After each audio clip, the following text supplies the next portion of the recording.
जूही की अक्सर यही आदत थी, वे फ्रिज का खाना खाती थी। जूही बेटी, मैंने तुझसे कितनी बार मना करा है, तू ठंडा खाना मत खाया कर। ये फ्रिज का ठंडा खाना सेहत को बेकार करता है, पर तेरी समझ में कहाँ आता है। ओहो माँ, मैंने आपसे कितनी बार बोला है, मुझे फ्रिज का ठंडा खाना अच्छा लगता है, और इतनी गर्मी में तो मैं गरम गरम खाना नहीं खा सकती। फ्रिज का ठंडा ठंडा खाना खाने में बहुत ही ज़्यादा मज़ा आता है। हाँ हाँ, तुझे कितना भी समझा लो, तेरी समझ में कहाँ आता है। अब तो तू अपने मैके में है, कुछ दिनों बाद तेरी शादी हो जाएगी तो पता चल जाएगा, जब तेरी ससुराल वाले गरम गरम खाना मांगेंगे तो। हाँ तो माँ, क्या हुआ, मैं भी उन्हें ठंडा खाना खिला दूँगी, और मेरे साथ साथ उनकी भी आदत बन जाएगी। थोड़ी देर बाद जूही के पापा आ जाते हैं और अपनी पत्नी से बोलते हैं, अरे सुनो कामिनी, वो मेरा पुराना दोस्त है ना शर्मा, वो आज मुझे मार्केट में मिले थे। उनका एक बेटा है, वो अपने बेटे का रिश्ता देख रहे हैं। फिर उन्हें याद आया, मेरी भी एक बेटी है, बचपन में देखी थी। वे लोग अपनी जूही को देखने आ रहे हैं। 1 महीना हुआ है उन्हें अमेरिका से आए हुए। वो अब यहीं पे रहेंगे, अमेरिका वापस नहीं जाएंगे। हाँ, उनको मैं अच्छे तरीके से जानती हूँ, वो आपके बचपन के दोस्त हैं। वो कुछ दिनों के लिए अमेरिका चले गए थे, और उनकी बीवी की तो बहुत अच्छी आदत है, वो घर बार मुझे बहुत ज़्यादा पसंद है। अपनी जूही के लिए वही रिश्ता सही रहेगा। कुछ दिनों बाद जूही को देखने आ जाते हैं। जूही उन लोगों को बहुत ज़्यादा पसंद आ जाती है। जूही की कुछ दिनों बाद शादी हो जाती है। जूही की शादी का तो पता नहीं चलता, चट मंगनी पट ब्याह हो जाता है। जो जूही की मैके से आदत होती है फ्रिज का ठंडा खाना खाने की, वही ससुराल में रहती है। जूही सबके लिए खाना बना लेती है और फ्रिज में रख देती है। खाने के टाइम पे फ्रिज में से सारा खाना निकाल कर लेकर आती है, और सब खाना खाने बैठ जाते हैं। ठंडा खाना देखकर जूही के ससुर बोलते हैं, अरे जूही बेटी, ये तो बहुत ज़्यादा ठंडा खाना है, क्या तुमने इस खाने को गर्म नहीं करा। हाँ जूही बहू, तुमने इतना ठंडा खाना क्यों रख दिया, हम इतना ठंडा खाना नहीं खाते। ये ठंडा खाना हमें बेकार कर सकता है, और अब तो तुम्हारे बाबूजी के दाढ़ों में जाके लगता है। ये तो ठंडा पानी भी नहीं पीते। जूही, तुम्हें ख्याल रखना चाहिए माँ और बाबूजी का, इन दोनों की अब उम्र आ गई है, ये ठंडा खाना पीना नहीं कर सकते, और तुम इनको ठंडा खाना खिला रही हो फ्रिज में रखा हुआ। देखो आरब जी, मैं साफ साफ बोल रही हूँ, मुझे खाना ठंडा अच्छा लगता है। इतनी गर्मी में मुझसे गरम गरम खाना नहीं खाया जाता। मैं इसलिए फ्रिज में रखकर ठंडा खाना खाती हूँ, और ऐसे ही सबको खाना पड़ेगा। जूही की ये बात सुनकर जूही की सास बोलती हैं, अरे कोई बात नहीं बहू, चल तू ठंडा खाना खा लिया कर, जब भी हमें खाना खाना हो करेगा तो मैं गरम कर लिया करूँगी। अब जूही की दम बदम ये आदत बिगड़ती जा रही थी। जूही कुछ भी बनाती थी, फ्रिज में रख देती थी, और सबको बासी ताज़ी खाना खिला देती थी।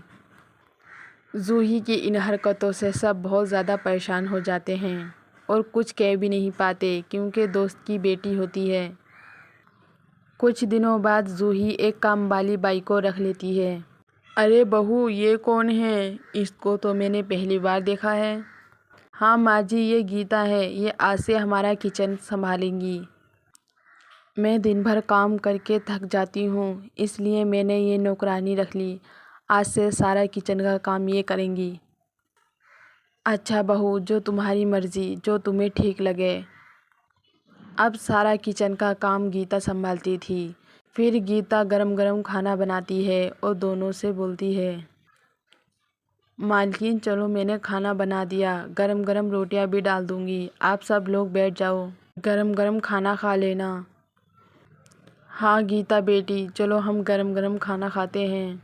जूही के सास ससुर दोनों खाना खा लेते हैं। तभी गीता जूही के पास जाती है और बोलती है, जूही बेबी, मैंने गरम गरम खाना बनाया है, आप भी खा लो, माँ और बाबूजी ने तो खा लिया। अरे नहीं गीता दीदी, उस खाने को तुम फ्रिज में रख दो, ठंडा हो जाएगा तो मैं खुद खा लूँगी। बेबी जी, मैं आपको काफ़ी दिनों से देख रही हूँ, आप फ्रिज का रखा हुआ खाना खाती हो। यह आपकी सेहत के लिए अच्छा नहीं है। गीता दीदी, आप मुझे कुछ मत बताओ, मैं पहले से ही ठंडा खाना खाती हूँ और मुझे कुछ नहीं होता। गीता सब लोगों को गरम गरम खाना बनाकर खिलाती थी और जूही फ्रिज में रखा हुआ खाना खाती थी।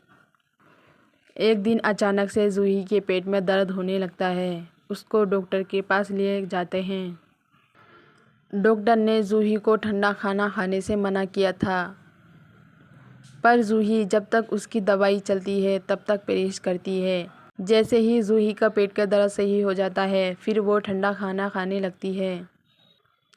जूही बेबी, फिर तुमने यही ठंडा खाना खाना स्टार्ट कर दिया। तुम्हें डॉक्टर ने मना करा था ना, गरम गरम खाने को बोला था। आपको नहीं पता इससे कितनी बीमारियां बनती हैं। ऐसा ना हो कहीं बड़ी बीमारी बन जाए। जूही को ठंडा खाने खाने से सब लोग मना करते हैं, पर जूही कहाँ सुनती है किसी की। अब जूही के पेट में अक्सर दर्द रहने लगता है। देखो, मैंने तुमसे पहले भी कहा था, अपनी बहू को ठंडा खाना नहीं खिलाओ। इनके पेट में सूजन आ गई है और इसकी वजह से इनके पेट में दर्द रहने लगता है। अगर ये ऐसे ही खाती रही तो ये मर्ज़ बढ़ भी सकता है। अब घर वालों के कुछ समझ में नहीं आता, जूही से कैसा मना करें। जूही अपनी ज़िद पे अड़ी हुई थी और ठंडा खाना खाती रहती थी। एक दिन जूही की सास सब लोगों से बोलती है, देखो जूही अपनी ज़िद पे अड़ी हुई है, इसकी वजह से इसे बड़ी बीमारी भी हो सकती है। अब हमें एक काम करना होगा, इसकी माँ को यहीं बुलाना होगा और वो अच्छी तरीके से समझा सकती हैं। जूही की माँ जूही के घर आ जाती हैं। जूही की सास सारी बात बता देती हैं।